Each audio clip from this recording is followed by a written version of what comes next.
Bonjour, je m'appelle Hervé Beuz, je suis de la Martinique, précisément du sud de la Martinique.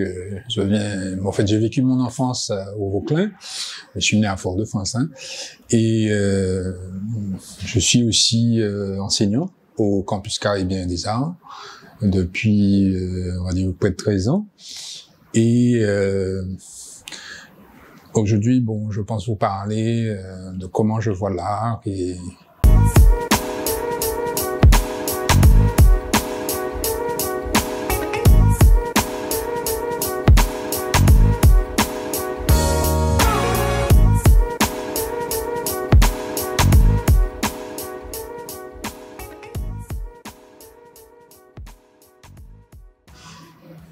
en fait, c'est quoi ma profession? Donc, je vais dire plasticien. Et en fait, je préfère même le mot créatif, créateur, parce que je touche un peu à tout. Et depuis mon enfance, j'ai aussi connu l'art d'une façon spécifique. C'est étant en retard un peu sur la rentrée en petite classe de maternelle. En fait, ma mère me faisait des cours de dessin, de couleurs et tout. Donc c'est peut-être par là, j'ai envie de dire, que j'ai commencé. J'ai aussi dans mon passé, j'ai vécu. En fait, on était une famille modeste. Et dans mon environnement, il y avait des décharges publiques à ciel ouvert, ce qu'on trouve plus maintenant. Et c'était mon espace de jeu, mon espace de récupération de toutes sortes de formes. Donc, dès le départ, j'avais toujours cette idée de ramasser, récolter. Et je pense que c'est ça qui, à quelque part, m'a amené à avoir un regard particulier sur les formes, les objets, les couleurs. Je viens aussi d'une commune, le Vauclin, où il y a aussi une activité de la pêche très importante. Et c'est aussi pour moi un espace où il y a des formes intéressantes et que je retrouve aussi dans mon travail par la suite. Ce travail en question, depuis quelque temps, j'ai un peu mis les choses au repos et parce qu'en fait, être plasticien aux Antilles, c'est pas évident. Donc, je cumule aussi la pratique de l'enseignement. Et ces deux pratiques-là s'interpénètrent et s'enrichissent. Maintenant, il y a, avec le temps, j'ai envie de dire, une sorte de sagesse qui s'installe, de se dire, il y a des choix à faire, des choix de projet, ou puis aussi l'idée que le savoir qu'on acquiert, il est permanent, surtout avec les outils nouveaux qu'on n'avait pas à l'époque. Les réseaux, et en fait, on a accès à une quantité d'informations et il y a tout à fait un travail très très important de choix. Quels éléments on va enseigner, puisque dans l'enseignement, c'est aussi quelque part, je transmets. J'ai appris, mais je transmets. Et j'ai un questionnement très fort sur ça. Qu'est-ce que je transmets ou comment je le transmets? Et puis, en termes de création, en ce moment, je me dis plus que je me tourne vers l'idée d'être un peu comme au début, les créateurs, les sculpteurs, les peintres et tout, travailler à la commande. Donc, l'idée, c'est de se dire produire, mais produire selon les souhaits d'un client. Parce que l'idée qui a, je pense, avec le temps émergé, c'est celui de l'artiste roi qui décide, voilà, qui va travailler dans tel ou tel élément.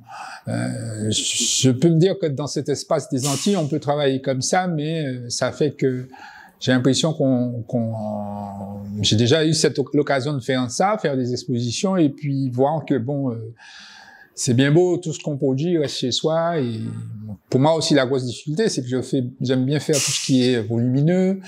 Donc, ça me restreint dans la production. Donc, c'est pour ça que je préfère réaliser des choses grandioses, mais qui a derrière un projet, une commande bien précise. Alors, comme je t'expliquais, mon cheminement, c'est vraiment ça que le premier endroit. En fait, j'ai envie de dire que je suis arrivé à l'école d'art, mais je savais déjà tout faire.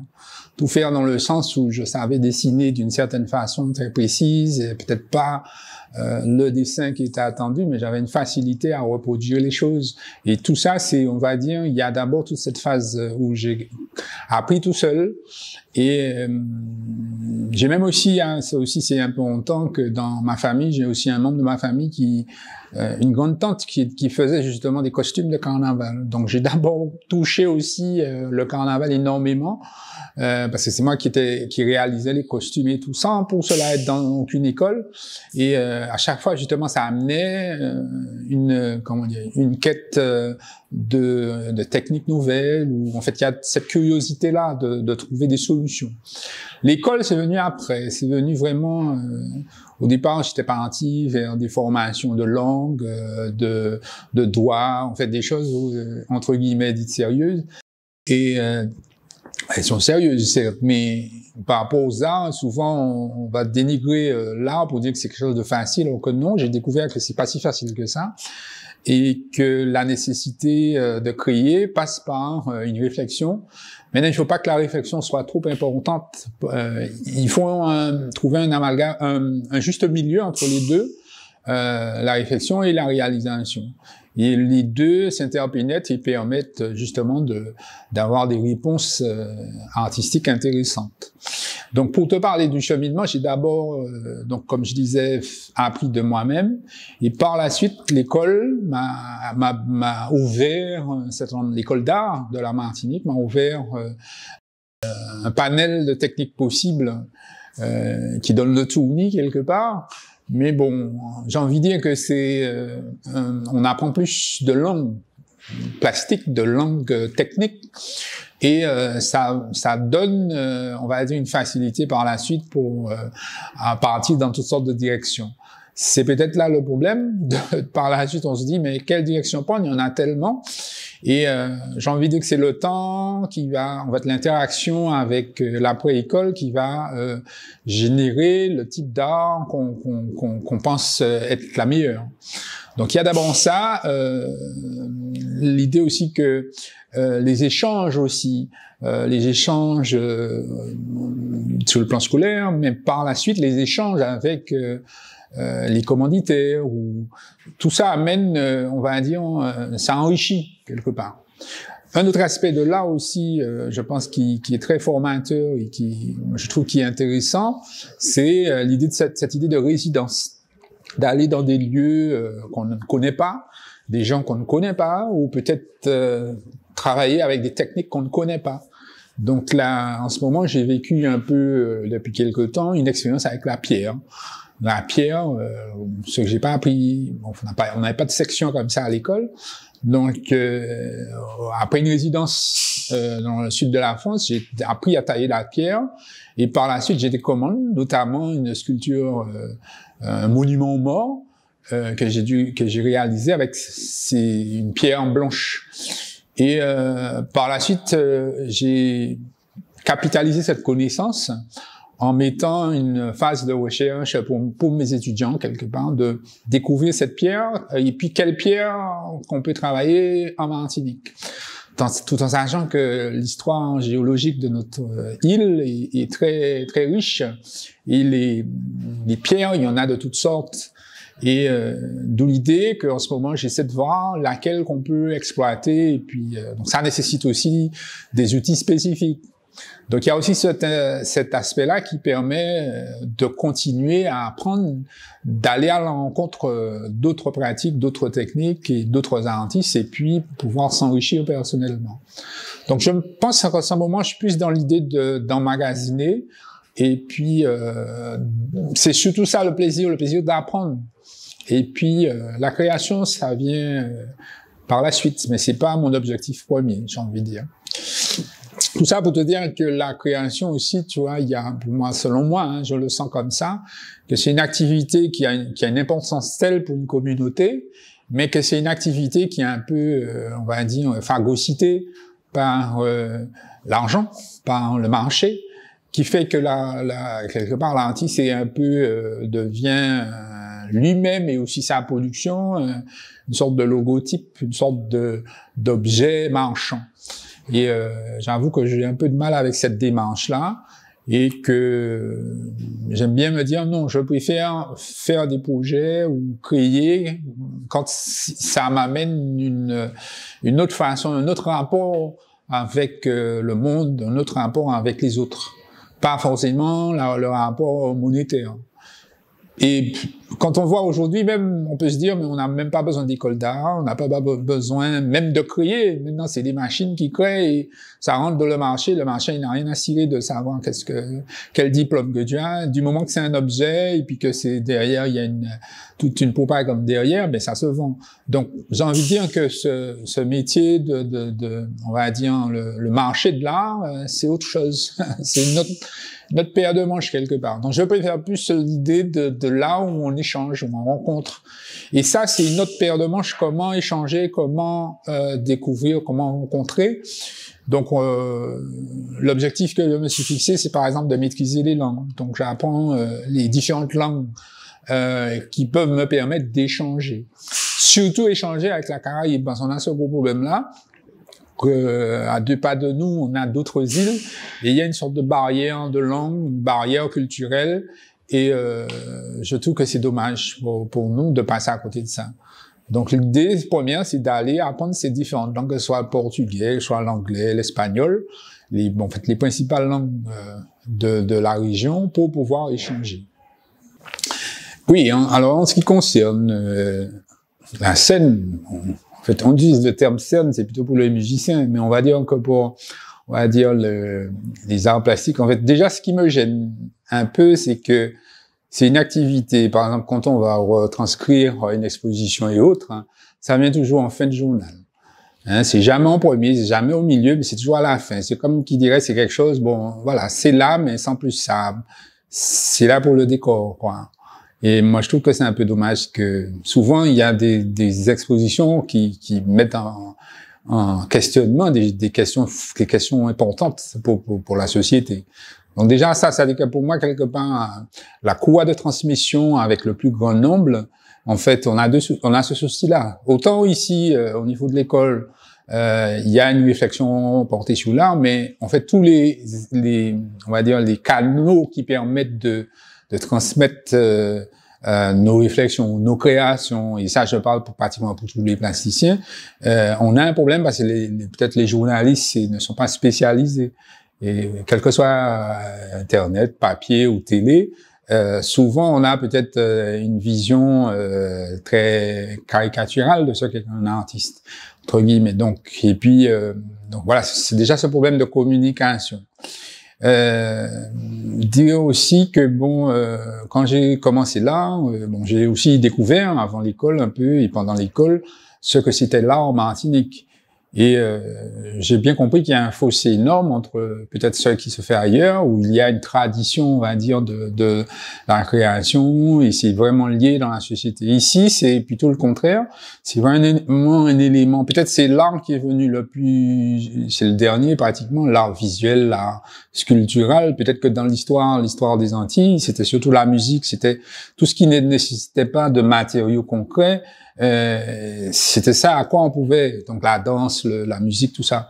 Maintenant les arts, c'est venu après, et c'est venu, mais en fait habillé avec toute une vision précise de l'artiste, qu'est-ce qu'il est, quelle forme que ça doit prendre et quel type d'œuvre.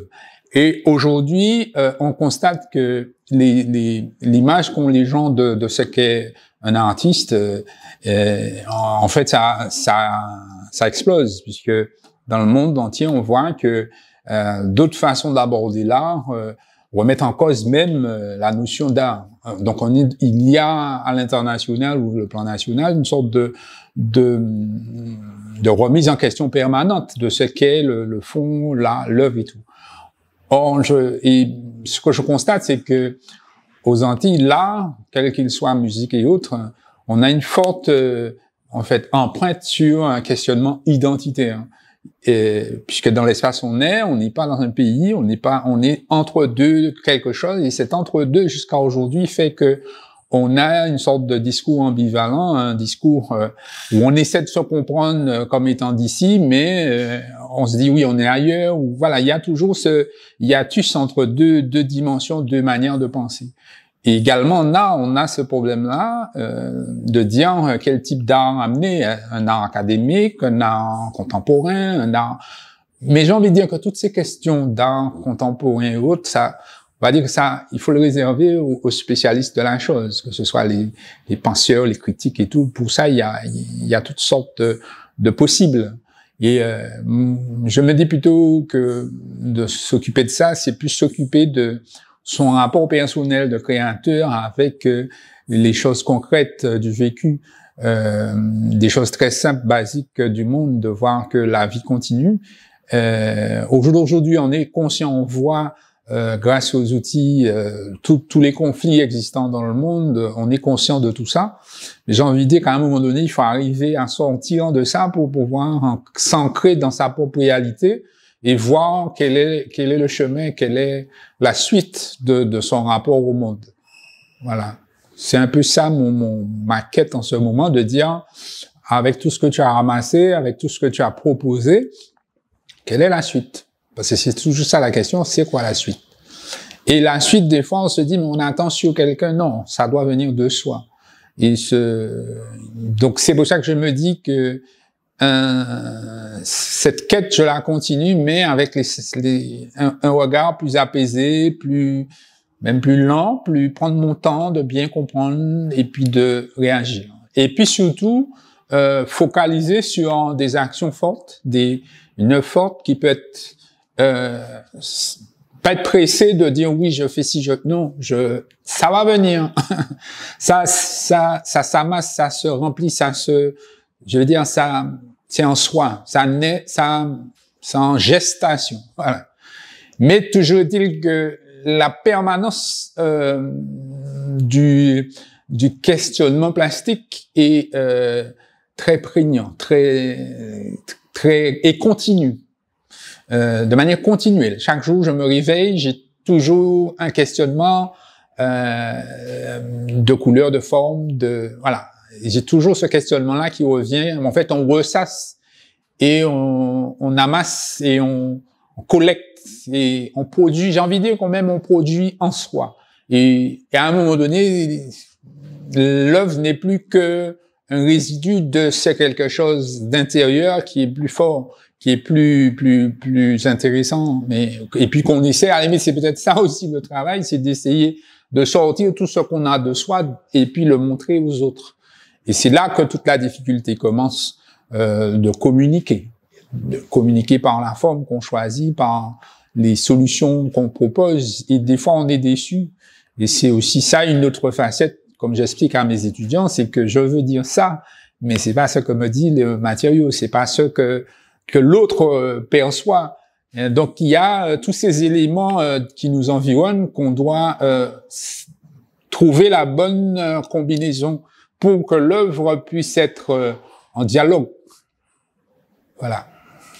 Ma sensibilité artistique, on va dire que dès le départ, dès que j'ai commencé, je me rappelle à l'époque, on disait mes trucs étaient blip, étaient jock, étaient costaud, étaient... Donc je pense que dès le départ, dans ce qui m'attire vraiment, c'est les réalisations qui ont une force. Donc cette force, ça peut être soit dans la couleur, ça peut être soit dans la taille, ça peut être soit dans le matériau utilisé. Et l'un des matériaux pour lequel j'ai une facilité, une tendance à utiliser, c'est le métal. Mais le métal déjà en plaque, en tôle, parce qu'il y a un côté, lorsqu'on soude par exemple, tout de suite on a une forme qui a une résistance. Parce qu'il y a aussi ça, le rapport au temps. Donc j'aime bien les matériaux qui ont un rapport au temps. Donc quand je peins, je trouve que la peinture, peut-être, je vais cocher l'oreille des peintres, je trouve qu'il y a un côté factice, un côté où la tâche peut-être ne me parle pas. C'est-à-dire, à la limite, quand je peins, j'ai déjà eu l'occasion de peindre, mais à la limite, je mets carrément des formes, je plaque, je pose des formes. Et je me dis, oui, voilà, je suis en 2 dimensions. Mais pourtant, j'aime bien ce côté, cette présence, si tu veux, de la matière. Donc, s'il y a une peinture que je fais, c'est surtout de la matière est présente. Et c'est un peu ça au départ, de cette idée d'avoir un matériau ou une trace, quelque chose qui exprime un geste, mais quelque chose de fort. Et le pourquoi de ce fort, c'est, je pense, plus par rapport à l'environnement dans lequel je suis, on est sur une île qui a une histoire changée, jusqu'au jour d'aujourd'hui, j'ai envie de dire rien n'a changé, ceux qui ont dominé ou bien leurs descendants sont toujours là, que ce soit la France, que ce soit les colons, ou en fait toutes les communautés, en fait tout ce combat-là est là, sous-jacent, et ça réapparaît à chaque fois qu'il y a une grève, à chaque fois qu'il y a quelque chose de prégnant, sans cette réalité-là. Et puis aussi le paysage, c'est-à-dire qu'on vit dans un espace où il y a des volcans. On est sur une île faite de volcans. Il y a aussi un cyclone, il y a aussi vraiment toute cette réalité géographique, je trouve, qui amène à l'appréciation de formes qui ont quelque chose de fort à dire. Donc c'est pour ça que je me dis, voilà pourquoi je veux bien le côté brut des choses. Et il y a aussi l'autre aspect que je trouve très fort dans mes premières réalisations, c'est cette idée en fait, comme tous les autres, avant, que ce soit les gens qui ont écrit ou les gens qui ont créé, qui ont peint ici, il y avait ce questionnement de qui je suis, quelle est ma réalité. Et à partir de quoi je vais établir cette réalité. Et on constate je constate plutôt que, en fait, j'ai pas pris beaucoup de temps pour le comprendre, qu'on est dans un pays où il y a toutes sortes de racines. Et je me pose la question souvent de dire, mais ces racines, je remarque qu'il y a peut-être une racine qui va être mise en avant. Et j'ai envie de faire un travail où c'est pratiquement toutes les racines qui sont convoquées, que ce soit la française, que ce soit l'africaine, que ce soit la caribéenne, que ce soit aussi celle qui est née de tout cet environnement-là, hein, qu'on soit pas limité. Et puis aussi celles qui sont nouvelles que je connais pas. C'est-à-dire vraiment revenir à la notion de créateur, mais qui s'intéresse à tout ce qu'il y a autour, quoi. C'est-à-dire s'enrichir de tout ça. Parce que moi, je trouve que s'intéresser qu'une racine, c'est s'enfermer dans quelque chose. Certes, à un moment donné, il était nécessaire de découvrir la racine africaine. Mais j'ai envie de dire, au jour d'aujourd'hui, non. On est tout ce qu'il y a. Mais tout ce qu'il y a là non plus, il faut pas qu'on soit aussi dilué. Donc, nous, créateurs, on a ce travail-là de synthétiser tout ça et de proposer quelque chose de concret. Hein, ne pas rester dans ce métissage permanent. C'est-à-dire qu'à un moment donné, il y a des produits qui vont sortir de ça. Donc, c'est l'image de l'arbre où tu as les racines, tu as le tronc et tu as les feuilles et les fouilles. Donc, ce qui m'intéresse, c'est plus les fouilles qui sortent de ça. Hein? Les racines, pour moi, elles seront toujours là. Et c'est d'ailleurs ça aussi, je pense, que j'ai envie de dire que il est nécessaire pour les nouvelles générations, d'ailleurs je les côtoie, je constate qu'on vit dans un pays où la mémoire n'est pas inscrite. La mémoire est dite. J'ai l'impression il manque, c'est peut-être ça qui nous manque, des espaces de mémoire figés. Où là, vraiment, on s'arrête pour dire, voilà, il y a eu ça, ça, ça, ça.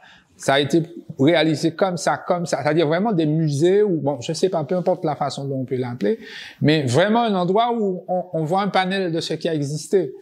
J'ai envie de dire qu'ici, par exemple, on fait une expo, mais où est la trace de l'expo? Elle est nulle part. Maintenant, j'ai envie de montrer à mes étudiants, tout ce qui a été produit avant. Alors là, c'est la croix et la bannière. Il faut vraiment connaître qui a exposé quoi. Les espaces d'exposition aussi. Tu vois, le plus souvent, c'est des halls. Il n'y a pas d'espace spécifique. Là, le seul espace spécifique, c'est un privé qu'il a.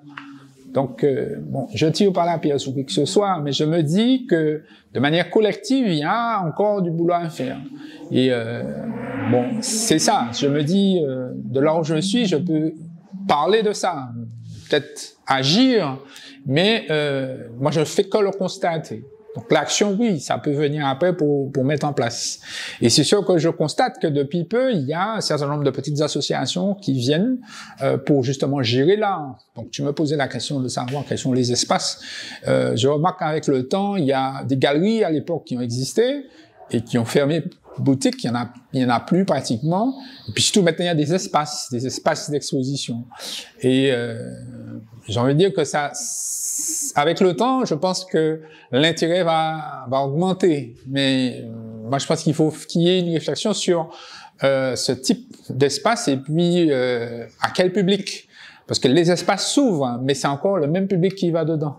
Donc, tant que le plus grand nombre n'a pas les codes, les clés, moi, je trouve que ça reste toujours une création qui reste pour un petit nombre. Donc, moi, je suis plus pour dans l'idée que ça soit communiqué au plus large, mais ça nécessite d'autres actions plus larges, je pense. Et puis, ouvrir le public, ouvrir la connaissance au public pour qu'on soit en une osmose plus grande. Voilà. Alors, par rapport à cette idée d'exposer ailleurs, de voyager ailleurs, ça apporte déjà, ça a un effet miroir. C'est-à-dire le fait, par exemple, quand j'étais à Gorée, par invitation de musée d'Aper, et j'ai envie de dire, ça m'a permis de voir mon travail autrement. Mais de voir ce que je faisais avant, de réfléchir à qu'est-ce qui, dans mon travail, peut correspondre à cette résidence. Donc, nécessairement, tout ce que tu vois, tout ce que tu crées, tu vas le réfléchir par rapport à ce que tu connais. Et quelque part, c'est toi-même que tu te découvres dans ces espaces-là parce que tu as pas les mêmes repères, tu as pas les mêmes espaces, donc nécessairement, tu te retrouves face à toi-même. Et la réponse ne peut être que, justement, quelque chose de profond qu'on a en soi. Donc, si j'ai envie de dire qu'il y a quelque chose que ça t'apporte, c'est déjà de se connaître soi personnellement. Le fait d'être confronté aux autres fait que tu vois ta réalité, ce que tu dis. Est-ce que c'est qu'est-ce que tu dis? Voilà, c'est quoi ton discours? Voilà, c'est surtout ça. Sinon, il y a un autre aspect des résidences, c'est l'aspect technique. Par exemple, quand j'étais en Charente, c'est là que j'ai vu vraiment des sculpteurs de pierre, mais et que je vois concrètement comment ça s'est fait, comment ça se fait. Et j'ai vu plein de possibles, plein de manières de travailler. Donc, il y a cette dimension-là aussi, où on voit concrètement, réellement des pratiques. Parce que, vivant sur une île, vivant dans un espace où on a, disons, très peu de musées, très peu de gens, où il y a une tradition, si on veut, de l'art, on a souvent une connaissance livresque. Et le fait de voir en réel fait que il y a des connexions qui se créent. Donc ça complète ce qu'on a vu ou ça transforme ce qu'on a vu ou ce qu'on a entendu. Donc moi je trouve que c'est ça que l'ailleurs nous apporte, c'est le vécu concret. Autre chose que l'ailleurs nous permet de voir, c'est aussi la matérialité d'une œuvre, de la sentir, de la toucher. On l'a souvent vu en image, mais quand tu le vois en réel, c'est un autre monde. Donc, c'est ça que permet l'échange, le voyage. Le voyage est formateur, dans ce sens-là. Voilà. En fait, la question de la recherche de la connaissance, la reconnaissance, moi, j'avoue que beaucoup de gens recherchent ça, mais je crois que la première des choses, la première action, c'est de se reconnaître soi, d'être fier et confiant de ce qu'on est, de ce qu'on fait. Et de cette base-là, tout le reste va suivre. Souvent, j'ai l'impression que les gens vont chercher à plaire ou à convaincre que je suis. Soit déjà, et après, la force avec laquelle tu dis « je suis » fait que ça va bouiller, que ça va dépasser les frontières. J'ai pas besoin d'aller avec un panneau pour dire je suis ci. Non, je me mets dans ce que je produis. Et ce que je produis, c'est moi. C'est la manière dont je suis. Je dis ça, mais c'est valable pour tout individu qui vit dans un espace. C'est-à-dire que on porte sa culture avec soi. Et quel que soit l'endroit. Et peut-être qu'on n'a pas conscience. Mais en tant qu'artiste, je pense qu'on a en nous, quelles que soient les productions qu'on fait, on met dedans plein de choses. On dit beaucoup de choses que peut-être nous-mêmes, on n'est pas conscient. Donc c'est d'où l'idée, le problème du recul. Quel recul que j'ai par rapport à ce que je produis? Hein? Donc l'autre, quand il me voit, mais il voit des choses que nous on voit pas. Toute la question, c'est là qu'on s'engage l'échange avec l'autre, c'est qu'il me dise comment il perçoit et comment je le perçois. Donc c'est de là qu'il y a un dialogue fécond. Et mais je crois qu'à l'heure actuelle, toute cette génération-là a déjà dépassé toute cette question de nous sommes pas assez, comment dirais-je, à dépasser ce côté inférieur, supérieur. Non, on sent, on a une culture et on l'exprime. Maintenant, ce que je trouve peut-être dommage et peut-être dangereux, c'est quand on va se catalyser sur une forme de notre culture, ou peut-être un objet, ou peut-être... Et c'est là que je me dis qu'on a peut-être... Il faut faire attention à ça. C'est-à-dire de se dire que, par exemple, est-ce que, si je prends l'exemple type du français, on va toujours dire au français, toi, tu égales, français égale vin, ou égale pain. Voilà. Or que non, il y a toutes sortes de réalités. Antilles, c'est la même chose. Nous, c'est la même chose. On n'est pas spécifique ou telle forme. On est riche de multiples choses. Même dans le monde entier, tout individu a une richesse en lui. Et souvent, je trouve qu'on réduit, bon, c'est peut-être pas pour des besoins de communication, on réduit un peuple à une forme ou à... Là, récemment, c'était un madras. Or que non, on n'est pas que ça. Et c'est un élément type qui vient de passer. Maintenant, questionner moi, je suis plus dans l'idée de questionner le madras. Je prends le mot madras lui-même. Hein? D'où ça vient? Qui c'est qui l'a mis? Pourquoi c'est ça? C'est quoi la couleur? Tu vois, en fait, nous, c'est ce travail-là. On doit avoir un travail de déconstruction, de reconstruction. Et c'est comme ça que je conçois le travail du plasticien. C'est un dieu quelque part dans ce sens-là, où il a la capacité de prendre ce qu'il y a autour et puis de produire des choses nouvelles. Et c'est peut-être ça la richesse qu'on amène. C'est-à-dire, on doit être capable de repenser une société, de proposer une nouvelle image de la société. C'est ce travail-là des artistes de manière générale, d'avoir une sorte de conscience et une vision. Et puis de proposer alors le mot c'est paradigme. On peut trouver toutes sortes de termes exacts, mais celui qui se dit être dans la création profonde, c'est celui vraiment qui a la capacité de repenser un monde. Et c'est peut-être ça que la société passe à côté. Je trouve que c'est peut-être aussi que la société a ses problèmes à lui qui sont plus d'ordre économique. Et ça, on le voit même dans l'espace où je travaille, où les choses les plus importantes, c'est des choses, on va dire, matérielles, mais le non du truc, c'est vraiment cette petite chose de création que font les étudiants au jour le jour. C'est là la force des choses. C'est ça que je me dis. C'est cette petite chose nouvelle, cette chose intéressante qu'ils vont produire, il faut en avoir conscience. Et c'est avec le temps qu'on a conscience, avec peut-être l'âge et tout, voilà.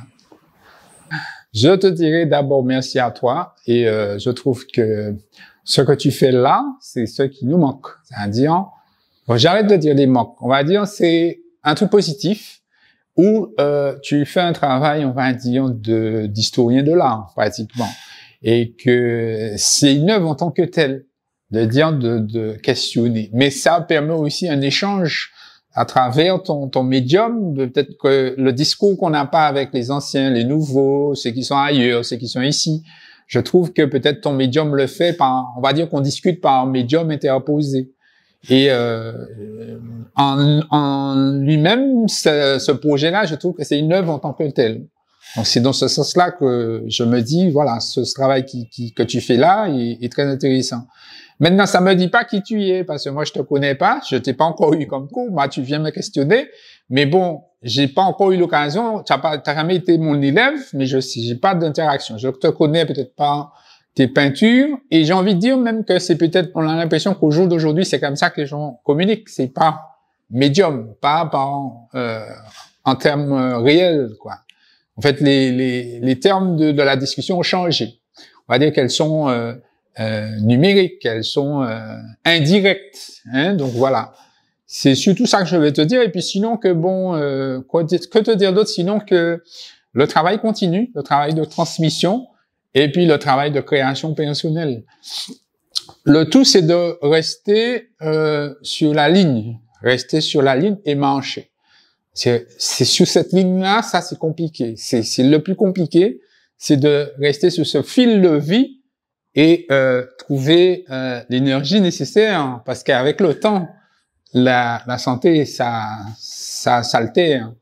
Et donc il y a un moment donné, il y a un chemin à faire. Et puis être conscient de ce chemin et le mener jusqu'au bout, quoi. Voilà, c'est un peu cette conclusion que je peux te donner.